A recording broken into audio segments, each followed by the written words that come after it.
Hi, I'm Dr. Pachenik. I'd like to talk about a race that occurred in the 9th Congressional District in North Carolina that turned out to be corrupt and something that was a black mark on the Republican Party and the Evangelical Party. What am I talking about?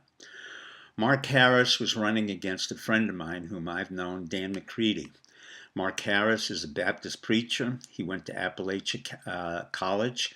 Dan McCreedy, 35, went to Duke University. Mark Harris went then to Southern Baptist University and became a Baptist preacher, built his own Baptist congregation where Dan McCreedy, 34-year-old, had a discussion with me 10 years ago. He talked about going into Iraq. He joined the Marine Corps. He went 2 tours of duty, had 2 platoons in the Marine Corps, came out, and then went to Harvard, MBA at Harvard, then created his own business, solar panels, as well as selling American goods. In contrast, we had a fundamentalist preacher who basically had hired a man by the name of Leslie who bought ballots and bought votes from the people in North Carolina. Now, Mark Harris, a Baptist minister, knew that very well, but he claimed in the hearings that were going on this past week that he didn't know anything about it. Well, he was a liar. He knew everything about it. Not only was he a liar, but his own son claimed that he had warned his father about the miscreant behavior. His father then retorted that my son is arrogant and really doesn't know anything.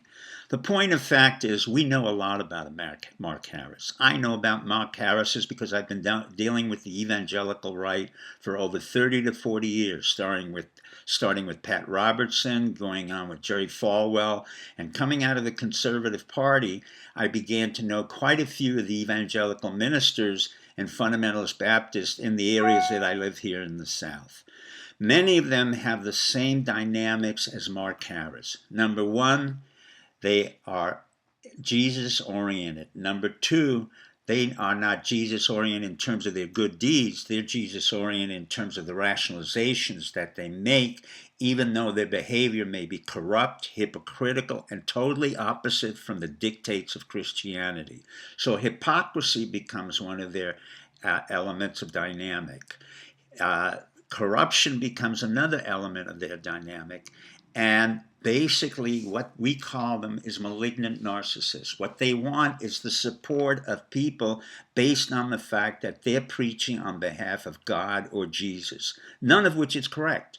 All they want to say is how important they are, and they couch it in the terms of a God and a prophet called Jesus Christ, but they themselves do nothing for the Republic. Most of these fundamentalist preachers have never joined the military. They've done nothing for the Republic.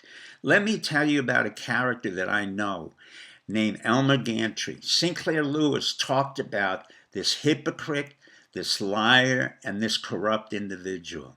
That's Mark Harris, and the other name is Elmer Gantry. Good luck and good night.